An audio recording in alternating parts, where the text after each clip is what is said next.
Bienvenidas, bienvenidos al grupo de estudio de Solo tu Perro, lunes 15 de junio del 2026. Vamos a trabajar sobre un texto de investigadores italianos. Chiara Canori es la primera firma y Paola Balsecchi la última. También trabajan Giulia Pedretti, Tiziano Travain, Chiara Annoni y Laura Sabadini. Laura Sabadini debe ser educadora canina porque trabaja en un centro canino que se llama, sí, que se llama Academia di Formazione Canina en Desenzano del Garda, localidad de Montebruno. Así que es un artículo que se titula "Puedes leer mi poker face", mi cara impávida, adaptando el paradigma del rostro. No sabría decir cuál es el nombre técnico en castellano, del rostro silente, para explorar la comunicación interespecífica de los perros. Es decir, es un texto, un estudio del 2026 que aplica a... ¿Te refieres a Silent Face? Vale. Sí, Silent Face. Y luego ellos añaden... Yo en mi cabeza yo dice, o sea, cara neutra. Cara neutra, ok, cara neutra. Bien, gracias por la traducción. No, ya, digo, aquí. Ok, bien, pues dicho eso, si quieren arrancamos directamente con primeras impresiones y luego, como siempre, vamos desmenuzando el contenido y los resultados y siempre nuestra mirada crítica como solemos hacer en estos trabajos. Adelante. Lo voy a dejar a otro o otra esta semana porque tengo que decir que no he tenido tiempo para meterme mucho, pero me parecía interesante de todas formas para simplemente, y voy a meterme más, pero quería saber un poquito lo que se dice hoy. Yo tengo alguna cosilla, pero muy por encima, así que... Ok, gracias, Jonás. Caro, Cris.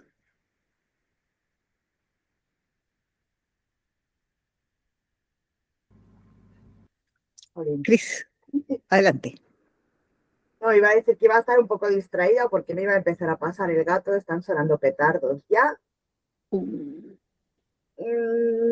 sé, es que yo prefiero centrarme en el estudio, no estoy de peros y cosas, ¿eh? Por favor. No, hablemos del estudio, me parece bien.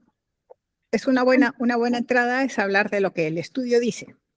Si quieren, vamos a desmenuzar en voz alta lo que dice. ¿Qué dice el abstract? ¿Cómo lo plantearon? ¿Dónde? Una cosa que sí me parece interesante es que los perros funcionan igual que los bebés, ¿no? Muy parecido. Que se demuestre esto me parece estupendo. Sí, exactamente. Este es un estudio, el estudio de la Still Face, que tiene su origen en estudios humanos de adultos, de la figura de referencia de la madre con el infante. Entonces, lo que se ha hecho desde hace unos años es aplicar esto también al caso de los perros y efectivamente los resultados son muy similares, ¿no? Ok. Paula, estamos un poco en la descripción general antes de entrar a... Sí, perdón, que estoy tarde, recién vuelvo. Ok, no hay problema. Caro, ¿te quieres darte un poquito del panorama general de lo que se dice? Bueno, como ya lo mencionaste, básicamente lo que estos investigadores querían observar es cómo responden los perros en base a esta como corte de comunicación, ¿no? En el fondo lo que se hace es probar situación con el tutor, pero a través de una malla en la que hay una interacción con el tutor verbal, visual, corporal, y luego el tutor está frente al perro, pero ya no lo mira, no le habla y no hay una corporalidad. Y en un tercer ejercicio, el tutor ya se da la vuelta, definitivamente. Y lo que quieren lo hacen tanto con el tutor o figura de apego y con una persona, voy a decir, no sé si era extraña o relativamente conocida, porque era el entrenador o una persona como familiar para el perro, pero no el tutor. Y hacían estos mismos ejercicios. Entonces lo que querían ver básicamente era si el perro al verse como esta comunicación de alguna manera cortada, ¿qué hacía? La hipótesis era que el perro iba a intentar hacer más cosas, ¿no? Y con lo que se toparon o encontraron es que el perro, no sé si yo creo que sí, pero entiende que la comunicación ya se ha cortado y no hace nada más. Pero está el gran elemento que es la malla. Entonces, a lo mejor en el momento en que el perro ve que esta comunicación se corta, su comunicación cambia también, pero en esta oportunidad no lo pudieron ver en el estudio, entonces por ahí como que me quedó un saborcito medio extraño. Pero me pareció interesante, porque yo también pensé en un comienzo que el perro iba a empezar a hacer más cosas para empezar a recuperar un poco la atención que había perdido por parte del tutor o de la persona del segundo ejemplo. Pero no, la verdad es que el perro, una vez que se corta esta comunicación visual, verbal y corporal, el perro de alguna manera entiende que ya no hay más comunicación y deja de emitir señales. Entonces me pareció interesante, pero me queda nuevamente como esa duda del por qué. Ok, en el caso de los infantes, lo que se había visto es está la madre con el infante está interactuando con su madre, la madre deja de hablar, pero sigue mirando al infante y no responde a lo que el infante hace. Ese es el still face, ¿verdad? En eso consiste el paradigma. Y ellos hicieron eso mismo con el perro. Es decir, hay una fase en la que están el tutor o el familiar, esa otra persona que es un trainer, un entrenador, está hablando con el perro a través de la valla por 30 segundos, luego se cierra 5 segundos, se vuelve a abrir y le está mirando, pero no habla ni dice nada, solo le mira de manera neutra, 30 segundos, se cierra 5 segundos, se vuelve a abrir, y esto lo añaden ellos, que no aparece en el estudio de los niños. El tutor está, como dices tú, está girado de espaldas, es decir, no solo no hay voz, sino que tampoco no hay mirada, ¿verdad? Y ellos pensaban que el perro iba a actuar de manera distinta en esas dos ocasiones, ante la mirada neutra y ante la no mirada.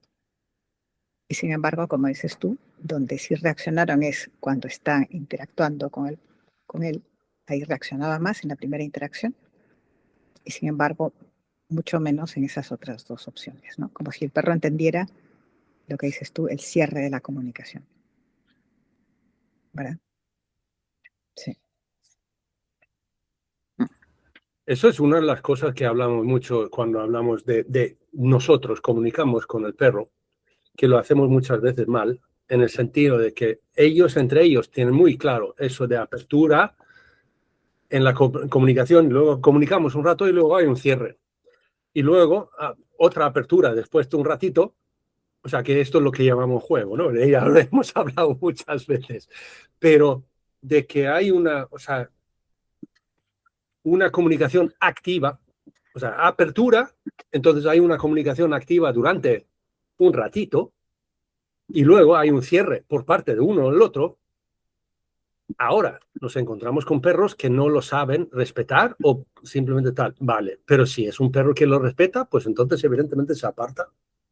Y dice, ok, lo respeto y luego cuando se abre otra vez, venga, ya.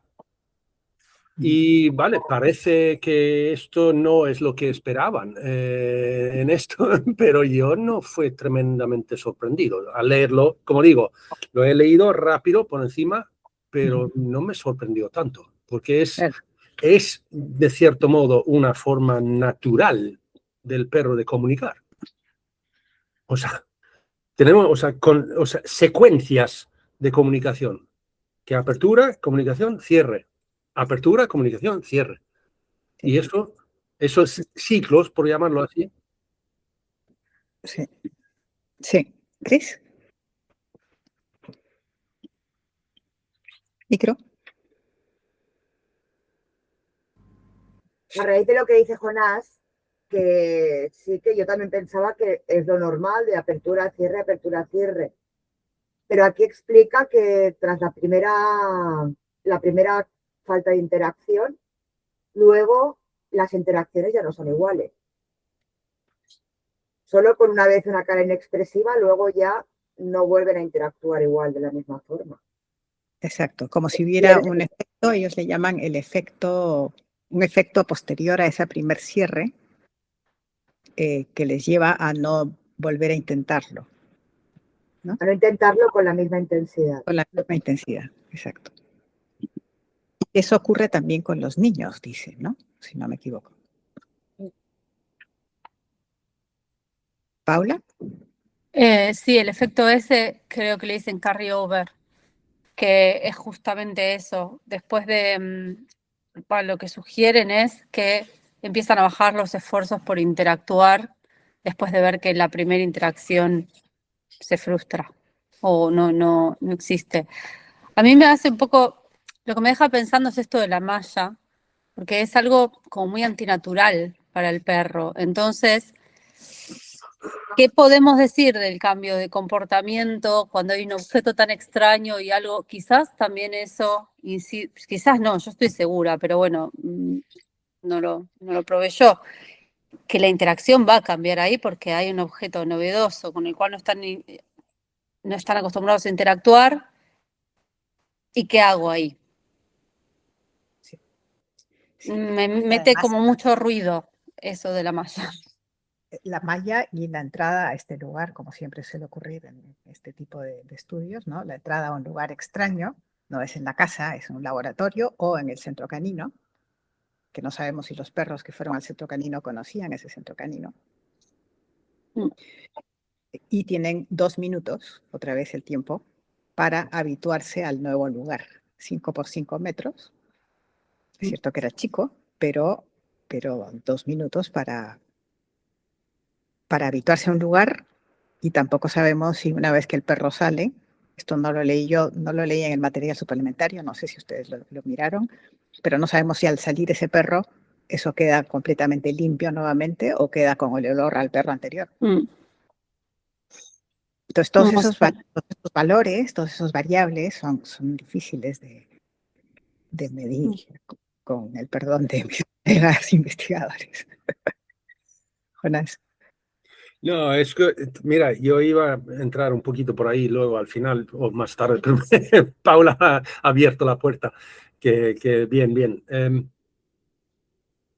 Mira, es que la queja de que tenemos muchísimas veces de este tipo de estudio, que es un estudio de laboratorio. Y entonces aquí entra en un habitáculo el perro donde no hay nada más.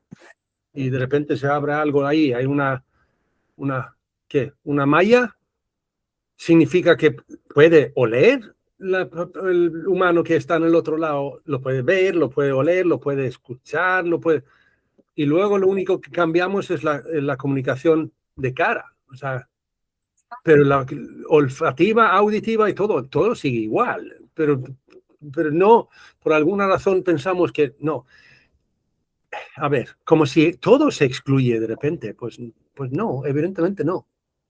Sí. Y el perro, yo diría que aquí, vale, que no tenemos la comunicación visual, a través de cara o tal, yo qué sé qué, pero el perro nota claramente que no hay realmente ningún cambio emocional en la otra parte, que está en el otro lado de la valla, ¿vale? Es neutra de cara, pero tiene la misma composición de hormonas circulando dentro del sistema y eso lo huele, que diría yo, que ahí no hay ningún otro cambio que simplemente, vale, te has puesto neutro un rato, pues vale, yo esperaré, no pasa nada. No puedo percibir que hay un cambio más significativo.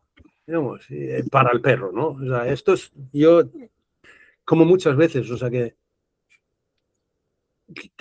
para un infante humano, eso es básicamente, vale, ya hablamos del olor a la madre y tal, evidentemente sí, pero otra vez, o sea, que parecemos como si no sabemos cómo funciona el perro. Y aquí me falla, como digo, no he leído más que zoom por encima, pero ahí fue, ¿qué es esto? ¿Una malla que se abre? No es una ventana de cristal que significa que aquí está el perro en un sitio estéril, por llamarlo así, y lo único que puede Me comunicarse parece, es visual.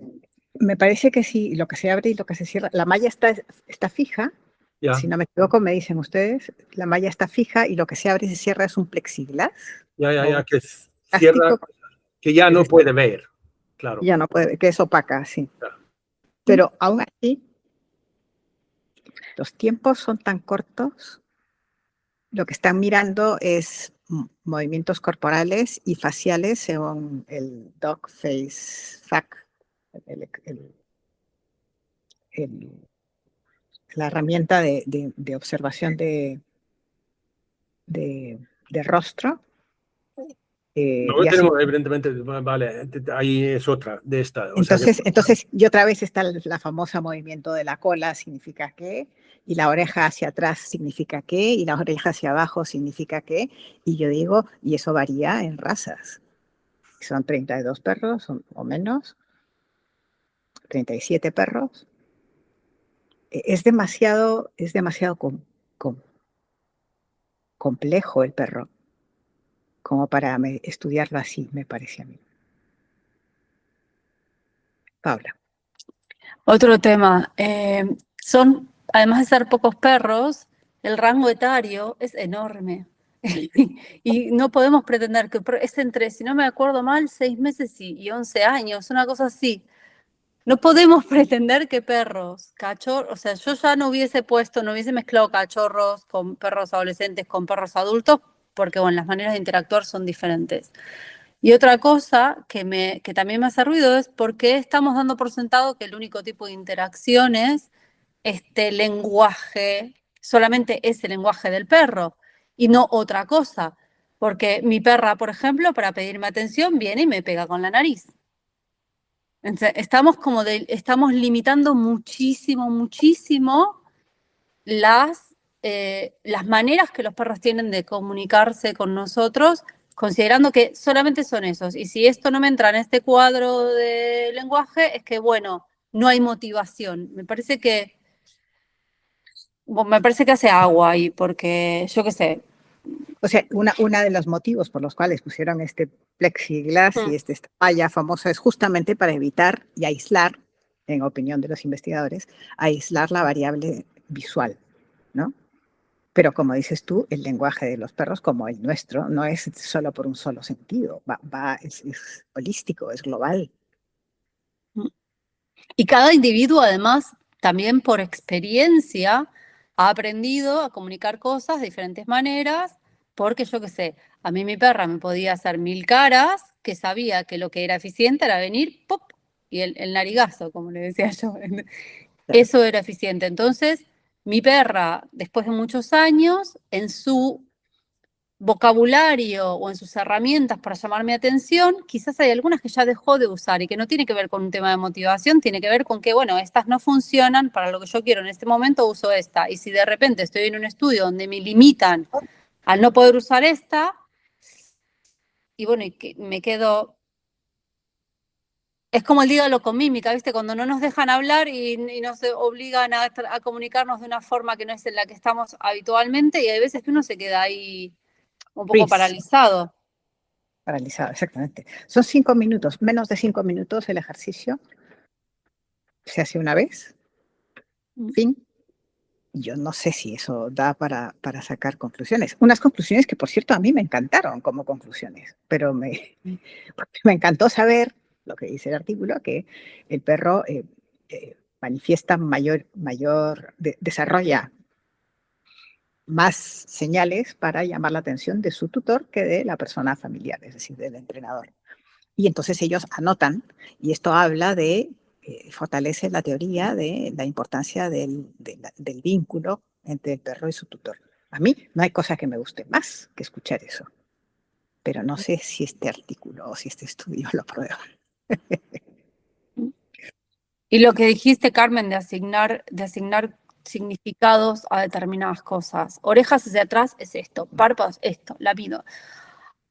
Es como muy limitado. No. Sí. Yo creo que nos vamos a encontrar siempre con esto. De hecho, nos estamos encontrando siempre con esto. Llevamos aquí 60 artículos estudiados y fuera de los genéticos y los de anatomía, nada nos deja satisfechos o satisfechas, ¿no? Pero es lo que hay. Es lo que hay.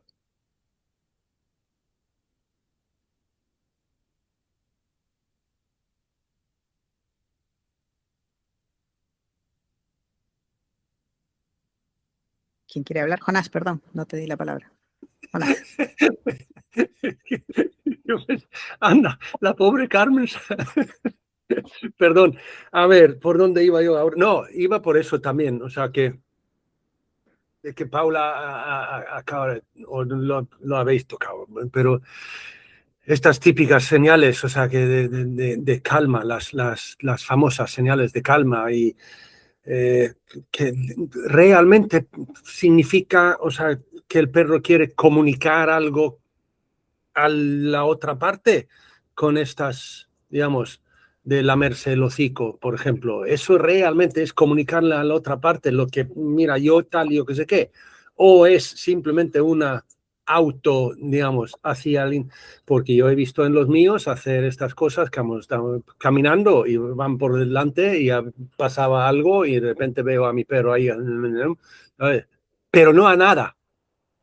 O sea, lo hace para sí mismo, o sea, que es como nosotros hacemos dentro. Eso no es mi forma de comunicar a nadie, que eso me encontré un poco incómodo ahí, ¿vale?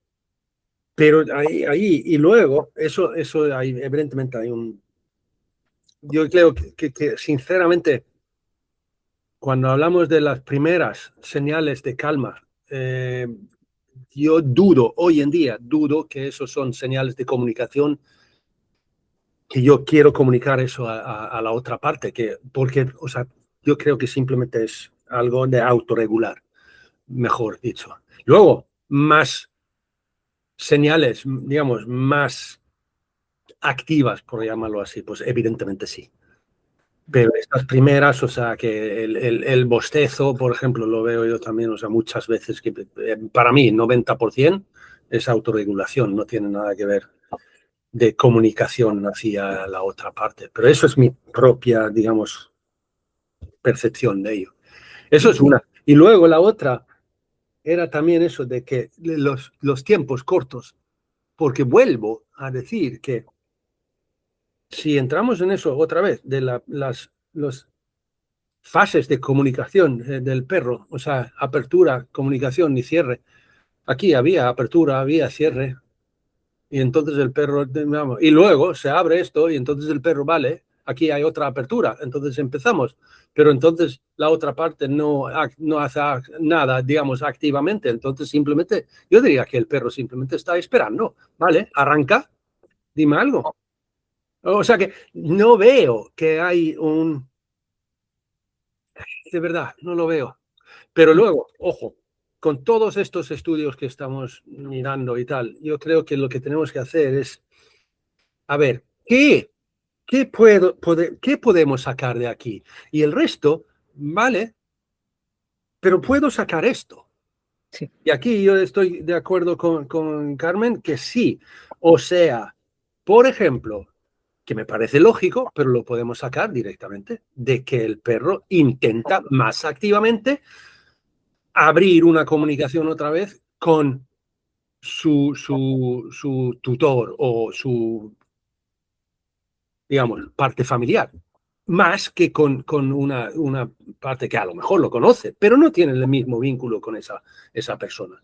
Me parece lógico, y me parece, ok, esto ya lo hemos visto. Entonces, yo me quedo con eso, digamos, que bien, me sirve y ya está. Sí. Yo creo que yo también estoy empezando a pensar así cuando leo estos artículos, ¿no? ¿En qué punto es el más fuerte de conclusión que tenga, más fuerte, que pueda sostener algo de lo que pueda ser útil para luego para el trabajo o la vida con los perros, ¿no? Por ejemplo, el hecho de que exista apertura y cierre, aunque ellos no hablan de apertura y cierre comunicativo. Ellos están no hablan de esa expresión, pero los datos sí que a mí me sirven para decir que el perro entiende cuando tú miras a otro lado que te has cerrado. Entonces, la famosa pregunta del tutor de toda la vida, ¿no? ¿Qué hago para que mi perro no me pida comida en la mesa? Pues ciérrate. O él se cierra también cuando come. No quiere que tú interactúes con él cuando está comiendo, probablemente. Pues tú tampoco, si es que no quieres darle de comer. Y eso el perro lo entiende. Y aquí, en este artículo, nos dice que sí, efectivamente lo entiende, ¿no? Así que yo me quedaría de momento con esas dos ideas. Una que está explícita en el artículo al final, que es la del el vínculo, y esta otra de apertura-cierre, que no la dicen así, pero los datos llevan ahí. ¿Paula? Mientras hablabas de esto, me pensé en algo, que también para mí confunden un poco esta parte del apego con algo que puede ser aprendizaje. Cuando hablan hay una parte, no sé si lo entendí bien, pero hay una parte que relaciona a que cierta conducta o cierto tipo de interacción con el dueño es diferente que con el educador y lo relacionan al apego con el dueño. Y yo creo que están olvidándose en la interpretación de un montón de otras cosas que tienen que ver con aprendizaje operante del perro, el historial de refuerzo que tiene con el tutor el perro y que tal vez por eso esto sí y esto no. Creo que hay un montón de cosas. Además, creo que como que lo enfocan mucho más a el tutor como base segura o como figura de apego y no están considerando otras cosas que también pueden ser y que no tienen con un educador que creo que 3 meses, tenía al menos 3 meses tenían que tener Pero el mínimo conocido. son 6 interacciones directas, porque son 2 por mes durante 3 meses, mínimo. Claro, es poco si pensamos en la cantidad de aprendizaje que uno obtiene en una convivencia. Sí, sí. Creo que se están salteando esa parte y esto me hizo la chispa cuando estabas hablando de esto, de la comida. Si no quiero darle comida en la mesa, entonces hago esto. Entonces el perro aprende. No, pero yo no me refería al perro aprende, sino al No, perro ya sé que no, entiende. pero me Es hizo a mí distinto, el es clic. otro enfoque. Pero me hizo a mí el clic, cuando dijiste esto, me hizo a mí el clic de que hay cosas que son por aprendizaje y que no tienen que ver con la relación en sí, O sino sí, con lo que o sí, o sí, o a lo mejor eso va junto también. o también va junto, pero podría no haber apego y sí aprendizaje. Y creo que acá toman solo una perspectiva. Está como muy simplificado quizás lo que hicieron, como que sobresimplificaron, quizás para poder. Creo que fueron con una idea en mente, lo que tiene pinta de que fueron con una idea en mente y trataron de ir a validar esa idea. En vez de ir a ver qué es lo que pasa, lo que trataron de hacer es a ver nuestro experimento cómo demuestra lo que yo ya creo que tiene que pasar. Sí. Tiene Sí. pinta de eso. Ellos querían meter esas 2 variables nuevas que no están investigadas en otros experimentos semejantes, que existen varios, bastantes. Algunos los hemos estudiado acá también, de este paradigma de la still phase, que es la variable no solo still phase, sino face away, que le llaman, quita la cara, y la presencia del tutor y el educador, esas 2 figuras, ¿no? Yo creo que estos son los 2 elementos nuevos que ellos querían probar, experimentar. Sí. El problema es que si partimos de premisas que no son correctas, después las conclusiones no van a ser correctas. Ya partimos de una premisa que está mal y eso es lo que... Eso es lo Se que... se da por válido un experimento anterior que quizá tampoco estaba planteado, teniendo en cuenta toda la etología del perro. Jonás, gracias, Paula. A mí tengo que decir también una cosa aquí, es que abro, vale, el título cuando vino y tal, entonces abro y miro los investigadores o investigadoras aquí y veo, esto viene de Italia. Y entonces yo ya, hay como una lucecita, ya, a ver qué sacan. Y me decepcioné porque tenía una esperanza, digamos, que, aquí viene algo interesante. Y porque anda que estamos diciendo que los italianos, desde mi punto de vista, que han sacado mucho los últimos años, especialmente cuando hablamos de la comunicación canina. Mira, el equipo de Siniscalchi, cuando hablamos de la lateralización. Pero es otra universidad, es otro equipo. Yo creo Sí, que sí, ahora sí. vamos a tener que bajar una... a decir qué equipos son los que nos... Sí, sí, y luego tenemos a Michele Minuno en Bari, o sea que es otro, pero aún así, o sea que tenía una cierta esperanza, digamos, pero el problema es que, mira, Paula ha dado en el clavo, es que el problema de estos estudios es que son tremendamente simplificados, o sea que es que... Pero claro, es que es una crítica y luego puedes decir, vale, ¿cómo lo habría hecho yo? Pues es bastante difícil, ¿no? O sea que... Pero bueno. Sí. Yo me quedé dándole vueltas a aquella frase que dijiste la semana pasada, Jonás, de aquella investigadora que no sé quién era, que decía, después de muchos años, si lo veo habitualmente, pienso que es así, hasta que la ciencia no me lo desmienta, en lugar de ir al revés. Solo actúo por lo que la ciencia pruebe. No, es el otro camino, creo yo. Por lo menos es el que yo prefiero tomar. Yo me sumo a esa mirada.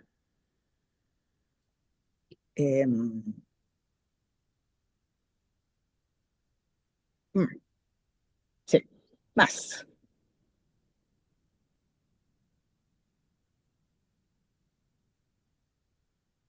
Porque el planteamiento es apasionante, ¿no? Investigamos las estrategias comunicativas que los perros emplean para restablecer una interacción positiva con los humanos.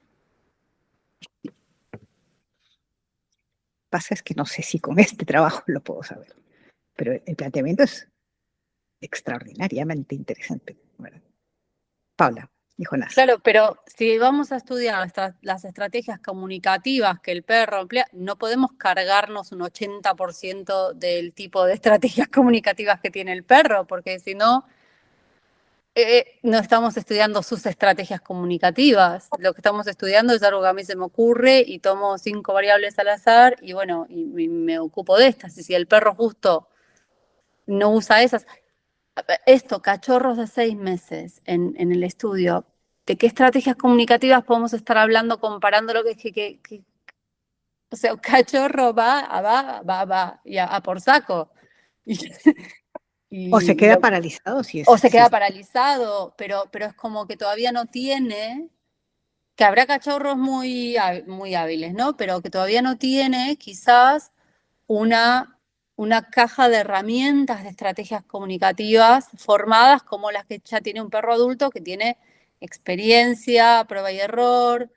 Y de nuevo, 4 perros diferentes, criados con tutores diferentes y que les funcionan cosas diferentes. Si yo voy a medir solamente una parte muy chiquitita de toda esa caja de herramientas y puedo creer que 3 de esos perros no están comunicándose. ¿Por qué? Porque justo las maneras en que esos perros se comunican no son las que yo estoy midiendo. Entonces, creo la falla de estos estudios para mí es que gente que tiene que entender más cómo se comunica un perro, lo que dijo Jonás al principio. No podemos tratar de medir lo que hace un perro si no sabemos cómo funciona un perro. ¿Cómo lo medimos? Tal cual. Tal cual. Sí. Jonás. Y Pobre ahí, cuando toca a mí, Carmen se para. A ver, no, no te preocupes. A ver, estrategias que usa el perro para supuestamente restablecer la comunicación, ¿no? Era más o menos, ¿no? ¿Qué haría el perro en un entorno natural? Digo, cada individuo aquí. ¿Cómo lo actuaría? Pero aquí, aquí no puede. Hay Además, miles, claro, hay se miles de encuentra en un sitio diferente que nunca ha estado y además el tutor está en otro sitio, pero vale, que le veo y le vuelo y tal, pero no puedo interactuar directamente con él o ella, ¿no? Entonces, pero ¿qué haría el perro en un jardín o en su casa o tal? O sea, que aquí volvemos, es como, o sea, B.F. Skinner. O sea, vamos a ver, o sea que vale, en el laboratorio aquí, cuando tenemos todos los demás estímulos excluidos, entonces la rata hace exactamente lo que yo pretendo que haga. Sí que da al botón para recibir el premio, sí, sí. Pero si le pongo en un entorno donde hay un montón de estímulos y a lo mejor hay comida en otro lado y mira, y aquí huele, yo qué sé, mira, ¿estamos seguros que reaccionaría de la misma forma? Lo siento mucho, pero va a ser que no.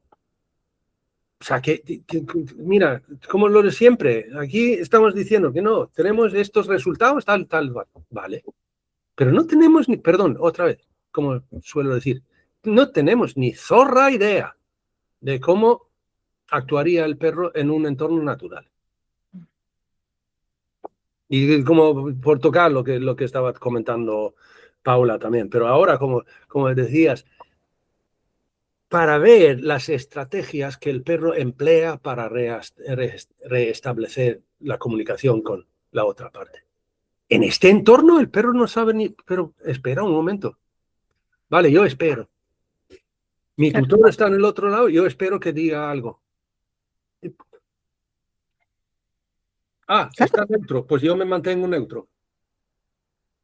Porque no sé cómo comportarme en este entorno, no tengo ni idea. Claro. Entonces, fíjate qué interesante lo que me haces pensar,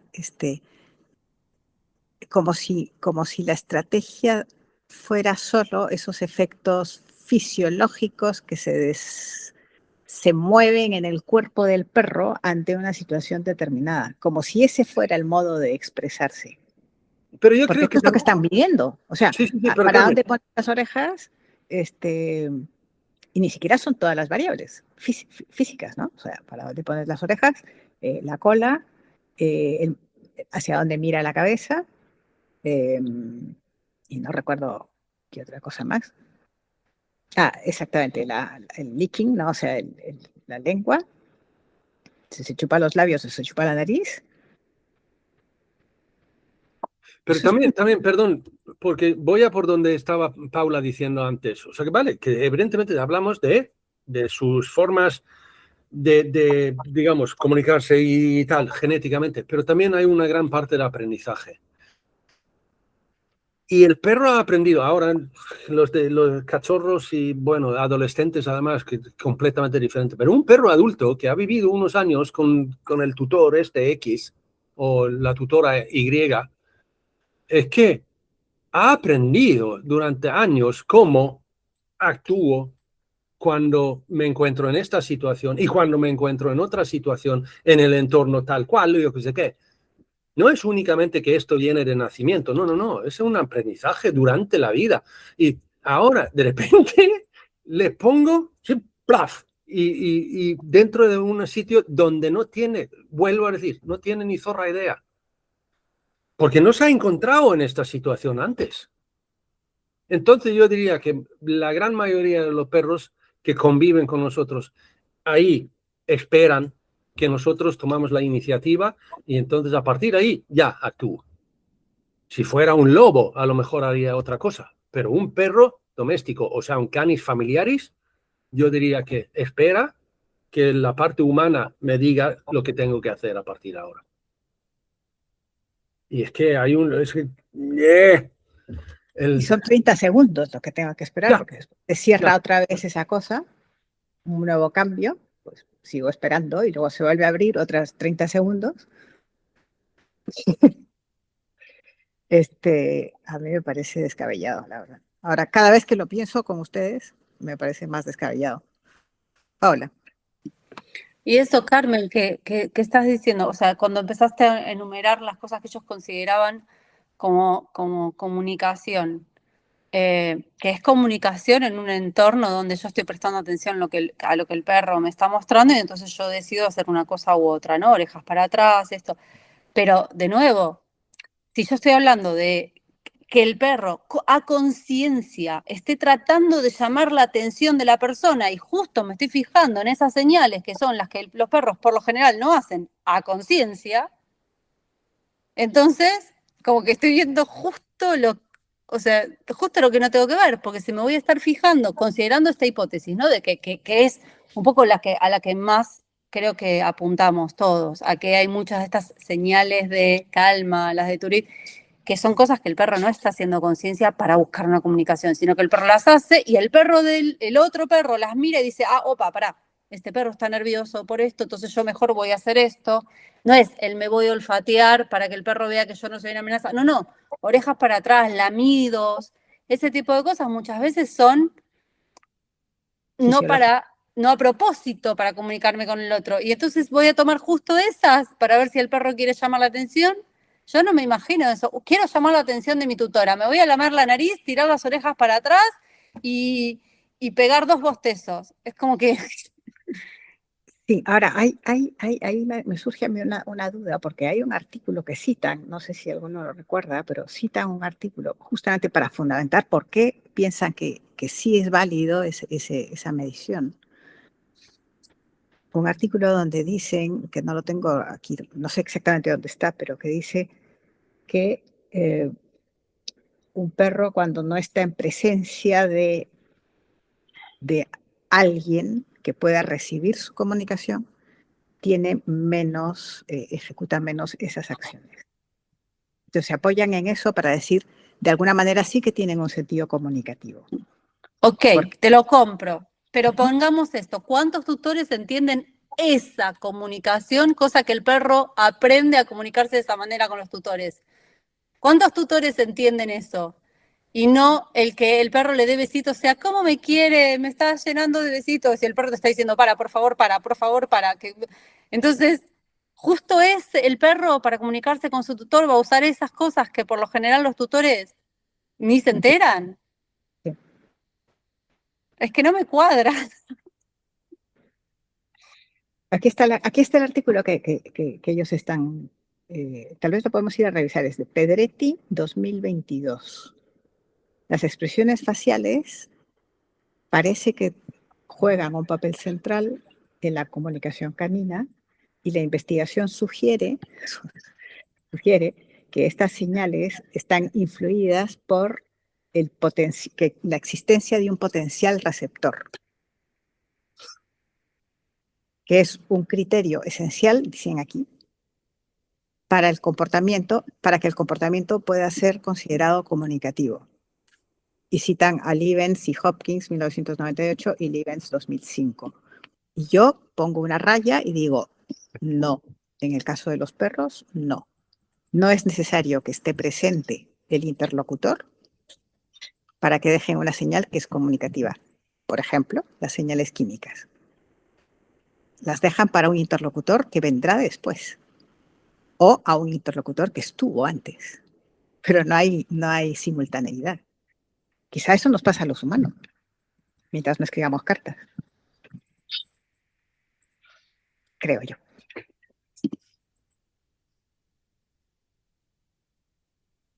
Jonás.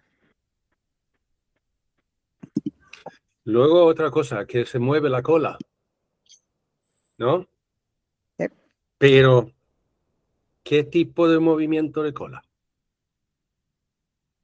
Y si vamos ahora al investigador italiano Siniscalchi, que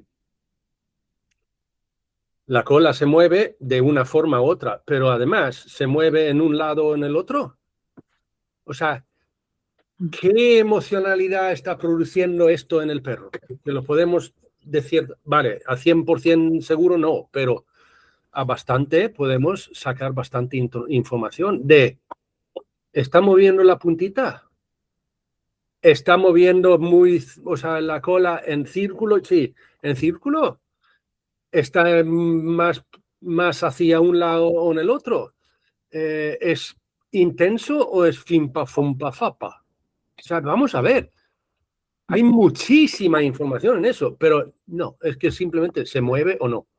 Exacto. Ese es el problema, ese es el problema. Y esto es únicamente la cola.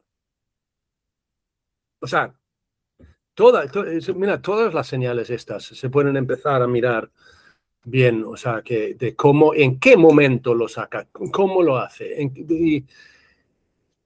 Se lame, vale, pero luego gira la cabeza o no. Sigue mirando al tutor, se lame y sigue mirando al tutor.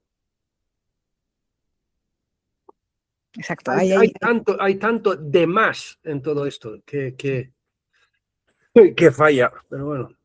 Y que hay que observarlo en unidad, no se puede observar separadamente, ¿no? Porque está buenísimo eso que dices tú. ¿Qué hace después? Pero eso no está reseñado Mira, en esto. ahora antes de que, porque quedan unos 10 minutos y no quiero que esto se vaya antes de que he dicho lo que necesito decir. Y es que, Dígalo usted. mira, Carmen Sofía Brenes, es que lo que tú has hecho con esto es que no tiene precio. Te digo, porque simplemente el caso es que a mí a lo mejor no me gusta el estudio, que a mí este estudio concreto no me da mucho, que hasta que salgo de cierto modo, y además tengo que decir, como en el principio, no me he metido a fondo, ¿vale? Pero aún así, aquí he podido, con lo poquito que he hecho dentro de este estudio, he podido sacar unas cosas que digo, no me gusta esto, no me gusta tal y papá. Es que sí, hay una cosa aquí.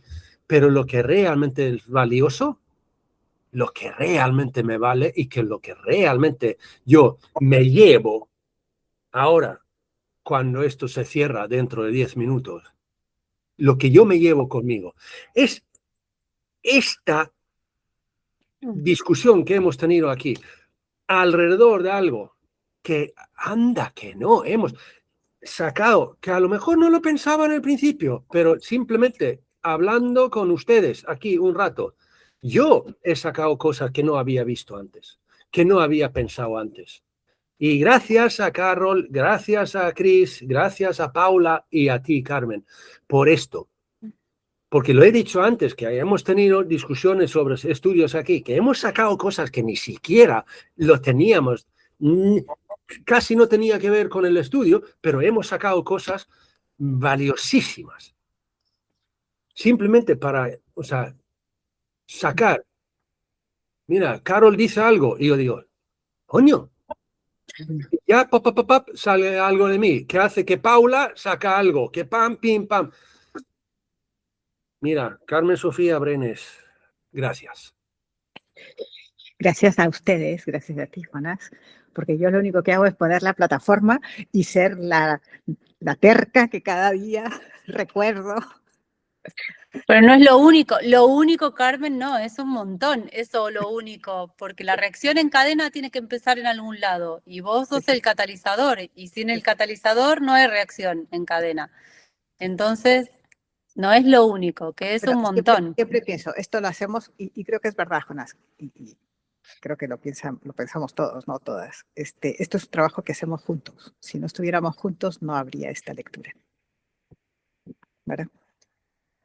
Esa es la cosa, esa es la pura verdad. El leer esto solos es distinto que leerlo juntos y comentarlo. Eso está claro. Sí. Gracias por decir eso. Muy bien. A ver, Caro, Cris, las he visto calladitas hoy. No quieren. Tenemos todavía, como dice Jonás, tenemos todavía 9 minutos, 10 minutos. Chris espera hasta el final, siempre. Sí, Cris al final nos pega un bombazo. Vale, a ver, voy antes que Cris entonces. Escucharlos es un privilegio, la verdad. Como dice Jonas, uno de pronto entra a la sesión con una idea en la cabeza y de a poquitito van saliendo mil cosas y a mí literal los lunes me explota el cráneo. Entonces, me parece que, y lo que más me gusta es esto, el artículo quizás lo que buscaba era ver, ¿existen cambios sí o no? Tan simple como eso. Y nosotros siempre vamos a rascarle para sacar el máximo provecho y el máximo jugo con todas las formas de pensar y de mirar que tenemos cada uno de nosotros de la vida, de los perros, del artículo, de lo que sea, ¿no? Entonces, por ahí, gracias por eso a todos y cada uno de ustedes.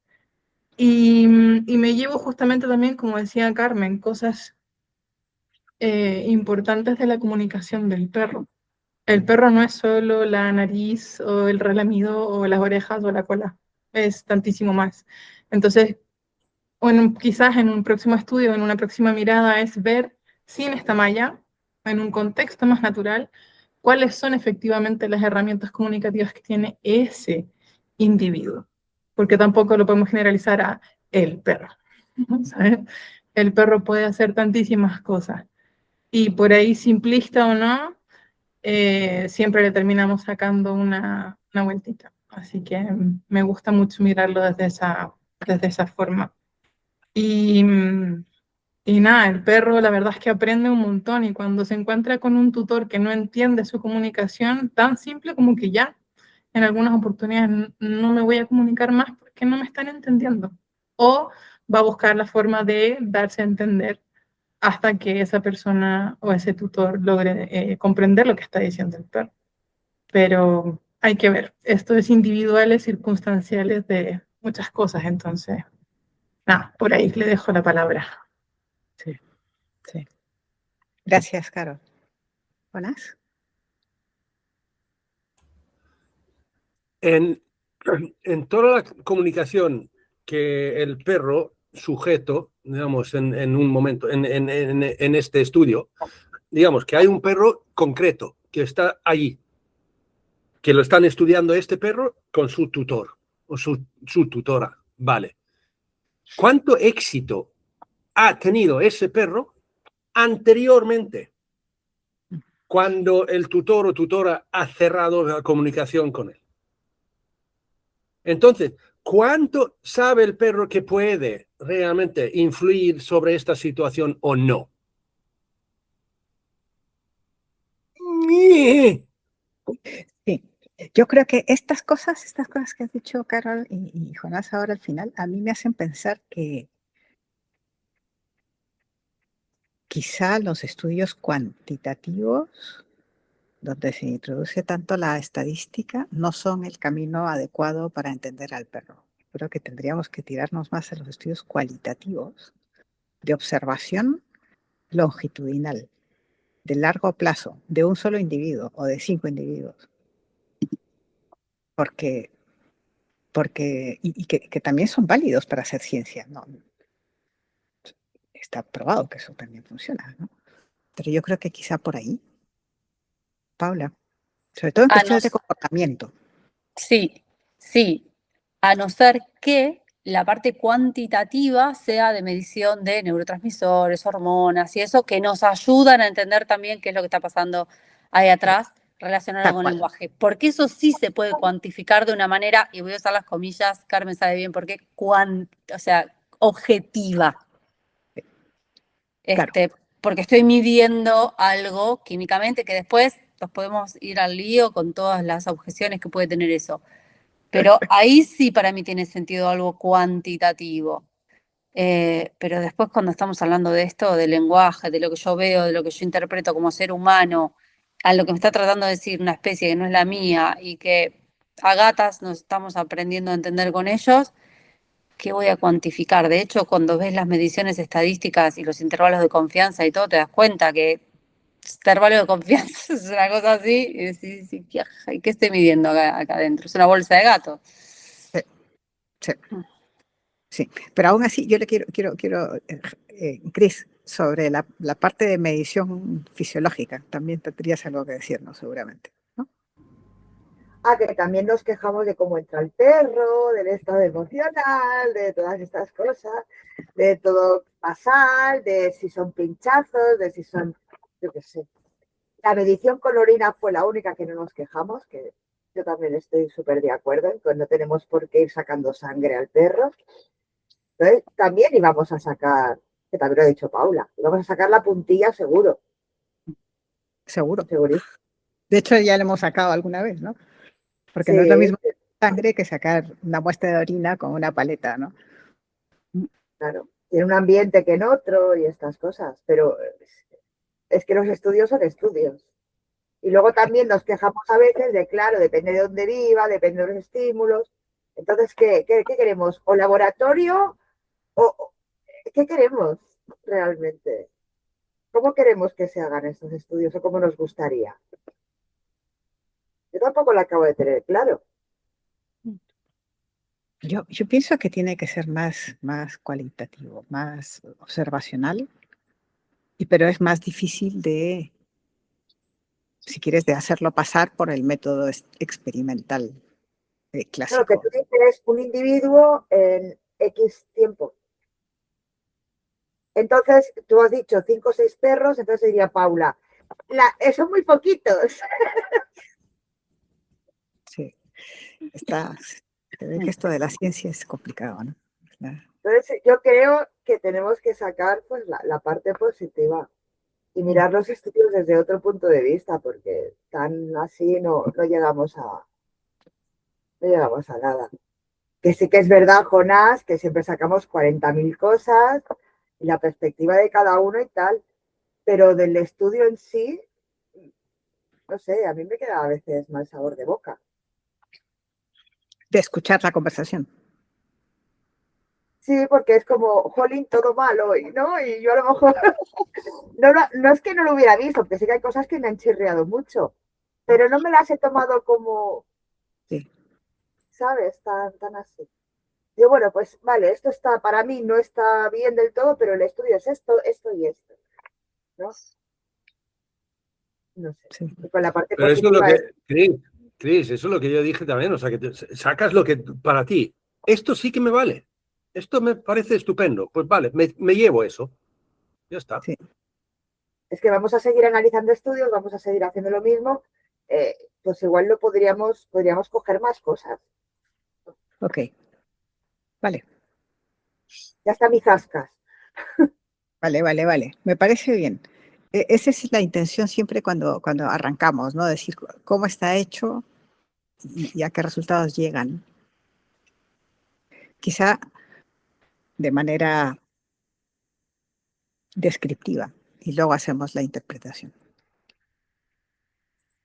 Pero sí. Bueno, no sé. Yo de todas maneras agradezco a esta gente que haga estas cosas, porque podían no hacerlas también. Trabajan en departamentos de biociencia, ciencias biológicas y de química y de medicina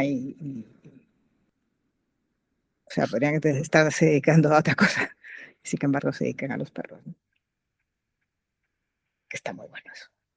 Así que gracias Chiara Canori, Giulia Pedretti, Tiziano Travain, Chiara Annoni, Laura Sabadini y Paola Balsecchi por el esfuerzo de traernos acá el resultado de su investigación, que han hecho con mucho trabajo.